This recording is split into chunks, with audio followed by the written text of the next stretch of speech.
Guys, welcome to my channel Deepa Education J. आज मैं आपको अभिप्रेरणा के बारे में बताऊंगी। यह मनोविज्ञान का एक बहुत ही महत्वपूर्ण चैप्टर है और इससे एग्जाम में क्वेश्चन भी आसानी से पूछे जाते हैं। तो लेट्स स्टार्ट। तो सबसे पहले हम देखते हैं कि अभिप्रेरणा क्या होती है। तो अभिप्रेरणा शब्द अंग्रेजी के मोटिवेशन का हिंदी रूपांतरण है, जो लैटिन भाषा के मोटेम से निकला है, जिसका अर्थ है गति करना या चलायमान होना। आगे मैं आपको बताना चाहती हूँ कि अभिप्रेरणा शब्द जो होता है या अभिप्रेरणा क्या होती है। तो व्यक्ति यदि किसी कार्य को करे, उस कार्य को करते करते उस कार्य को बिल्कुल कंटिन्यू कर दे और कंटिन्यू करते हुए उसे अपने दैनिक जीवन का एक हिस्सा बना ले, तो जो कारक उसे उस दैनिक जीवन का हिस्सा बनाने के लिए प्रेरित करते हैं, वही अभिप्रेरणा होती है। अब यद्यपि अभिप्रेरणा की बहुत सी परिभाषाएं हैं, परंतु यहाँ पर मैंने आपको 3 परिभाषा बताई हैं और ये तीनों परिभाषाएं और इनके जो भी इनको दिया है, जो भी विद्वान, इन विद्वानों के नाम महत्वपूर्ण हैं। तो आइए हम देखते हैं कुछ परिभाषाएं। तो सबसे पहले गुड महोदय ने क्या बताया है, तो किसी कार्य को आरंभ रखना, जारी रखना और नियमित बना देना ही अभिप्रेरणा है, ऐसा मानना था गुड महोदय का। थॉमसन महोदय कहते हैं कि अभिप्रेरणा छात्रों में रुचि उत्पन्न करने की कला है। ड्रेवर महोदय कहते हैं कि अभिप्रेरणा एक भावात्मक व क्रियात्मक कारक है, जो एक व्यक्ति के चेतन और अचेतन व्यवहार की दिशा और दशा निश्चित करने का कार्य करती है। मैं बताना चाहती हूँ कि विद्वानों ने अभिप्रेरणा को अलग अलग रूपों में परिभाषित करने का प्रयास किया है। यहाँ पर मैंने सिर्फ 3 परिभाषाएं दी हैं, परंतु अगर देखा जाए तो अभिप्रेरणा की अभिप्रेरणा को अलग अलग विद्वानों द्वारा अपने हिसाब से उन्हें अपने अपने समय के अनुसार और अन्य महत्वपूर्ण कारकों के अनुसार, यहाँ पर कहेंगे कि कुछ ऐसे आधार हैं जिनके द्वारा या जिनसे प्रभावित होकर विद्वानों ने उसे अभिप्रेरणा को परिभाषित किया है और उसके प्रकार बताए हैं। इस प्रकार हम देखते हैं कि अभिप्रेरणा वह कारक है जो व्यक्ति को वांछनीय व्यवहार करने के लिए प्रेरित करता है। मैं यहाँ पर बताना चाहती हूँ कि समाज में 2 तरीके के व्यवहार देखे जाते हैं, एक वांछनीय और दूसरा अवांछनीय। परंतु अभिप्रेरणा व्यक्ति को वांछनीय व्यवहार करने के लिए प्रेरित करती है, अतः यह प्रेरक के रूप में कार्य करते हैं। अब हम प्रेरक के प्रकार के बारे में जानेंगे। तो यद्यपि अलग अलग विद्वानों द्वारा प्रेरकों के अलग अलग प्रकार बताए गए हैं, परंतु प्रेरक के मुख्यतः 2 प्रेरक होते हैं। एक होता है आंतरिक प्रेरक, दूसरा होता है बाह्य प्रेरक। अब मैं आपको बहुत शॉर्ट में बताती हूँ कि आंतरिक प्रेरक और बाह्य प्रेरक क्या होता है।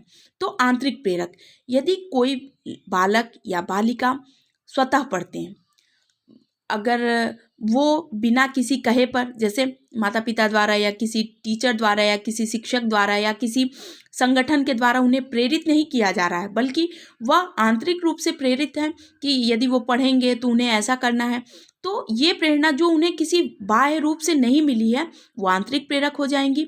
और बाह्य प्रेरक जो होते हैं, वो किसी संगठन, माता पिता या किसी शिक्षिका या शिक्षक द्वारा दिए जाते हैं।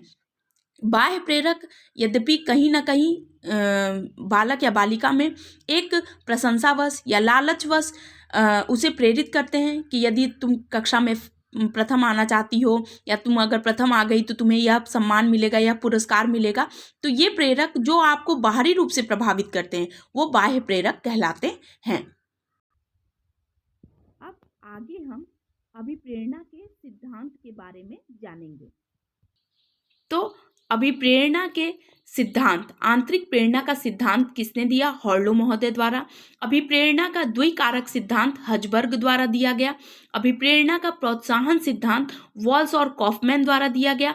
अभिप्रेरणा का शरीर रचना सिद्धांत मोर्गन और मूरे द्वारा दिया गया। अभिप्रेरणा का प्रत्याशा सिद्धांत ब्रूम द्वारा दिया गया और अभिप्रेरणा का सुदृढ़ीकरण का सिद्धांत स्किनर द्वारा दिया गया। तो अब हम पहले आपको हॉर्लो का दिया हुआ आंतरिक प्रेरणा का सिद्धांत के बारे में बताते हैं।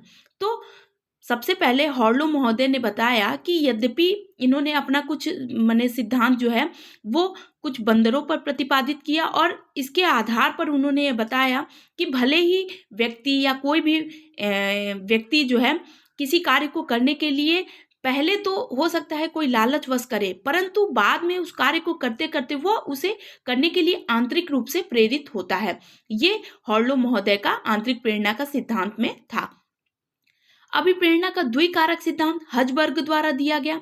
इस सिद्धांत में हजबर्ग ने बताया कि एक होते हैं संवर्धनीय कारक, ये संवर्धनीय कारक एक होते हैं और दूसरा होते हैं प्रेरकीय कारक। तो हजबर्ग महोदय ने बताया कि जो संवर्धनीय कारक होते हैं इसके अंतर्गत आता है पैसा, वेतन, संपत्ति, किसी तरीके का एक ऐसा मूर्त प्रारूप जो व्यक्ति को लालचवश करने के लिए प्रेरित करता है। और दूसरा प्रेरक इन्होंने बताया प्रेरकीय कारक को। द्विकारक सिद्धांत दिए, पहला कारक है संवर्धनीय कारक और दूसरा प्रेरकीय कारक।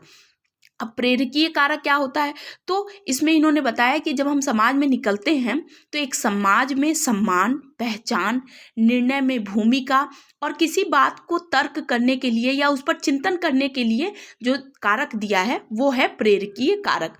तो इन्होंने अभिप्रेरणा के द्विकारक सिद्धांत दिए। मैं आपको बताना चाहती हूँ कि अभिप्रेरणा के ये सिद्धांत बहुत ही ज़्यादा महत्वपूर्ण हैं। अब हम आगे देखते हैं अभिप्रेरणा का प्रोत्साहन सिद्धांत। तो इस सिद्धांत का प्रतिपादन वॉल्स और कॉफमैन द्वारा किया गया था। अब जो प्रोत्साहन होता है वो दो रूप में हमें देखने को मिलता है, एक सकारात्मक और दूसरा नकारात्मक।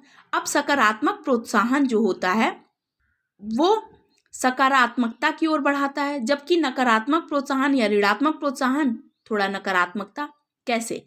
तो वॉल्स और कॉफमैन का मानना था कि प्रोत्साहन सिद्धांत जो होता है वो जो धनात्मक होगा, जैसे आप किसी को प्रेरित करें, उसे पुरस्कार दें, उसे वांछनीय व्यवहार करने के लिए भी प्रेरित करें, तो ये हमारा सकारात्मक प्रोत्साहन हो गया। और नकारात्मक प्रोत्साहन चिंता, कुंठा, दंड, ये जो है उसे अभिप्रेरित करती है। मतलब कि समाज में दो तरीके से लोग होते हैं, एक चिंताग्रस्त जो बहुत ही ज़्यादा चिंता करते हैं और एक चिंता मुक्त जो हंसना बोलना पसंद करते हैं। तो ये प्रोत्साहन, ये वॉल्स और कॉफमैन का मानना था कि ये अभिप्रेरणा के ऊपर डिपेंड करता है कि हमें कौन सा प्रोत्साहन मिल रहा है।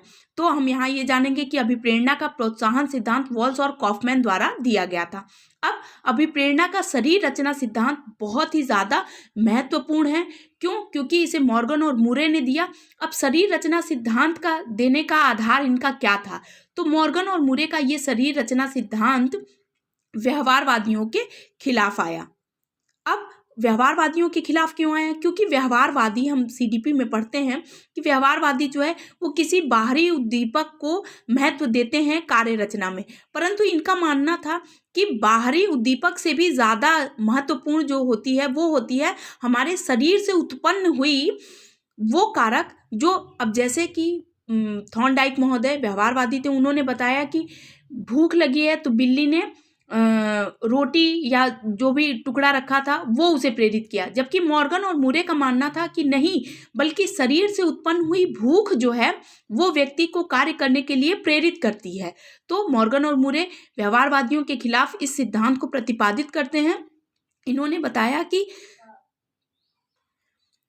यदि भूख ही नहीं होगी, शरीर से उत्पन्न हुई भूख नहीं होगी तो व्यक्ति कार्य नहीं करेगा। अब हम देखते हैं अभिप्रेरणा का प्रत्याशा सिद्धांत, इसे ब्रूम महोदय द्वारा दिया गया। अब इसमें इन्होंने तीन बात की, कर्षण, प्रत्याशा, यांत्रिकता, और इन तीनों के बराबर ही अभिप्रेरणा को माना। उन्होंने बताया कि जो भी लक्ष्य मानव द्वारा दिए जाते हैं उसके प्रति वो उस लक्ष्य को पूरा करता है, अपने आप से क्वेश्चन भी करता है कि क्या वो जो भी स्रोत उसके पास मौजूद हैं क्या वो उस तथ्य को पहुंचने में या उसके लक्ष्य तक पहुंचने में पर्याप्त हैं, और उसके बदले में वो कुछ प्रत्याशित, मतलब कुछ ऐसी आशा करता है कि उसके बदले में उसे कुछ अच्छा मिलेगा, उसके जो उसे वांछनीय व्यवहार के लिए प्रेरित करेगा और उसके फायदे के लिए होगा। अब अभिप्रेरणा का सुदृढ़ीकरण का सिद्धांत स्किनर महोदय द्वारा दिया गया। स्किनर के द्वारा, यद्यपि स्किनर ने अनुक्रिया पर, पुनर्बलन पर विशेष बल दिया, इसलिए इस सिद्धांत में भी उन्होंने पुनर्बलन पर बल दिया।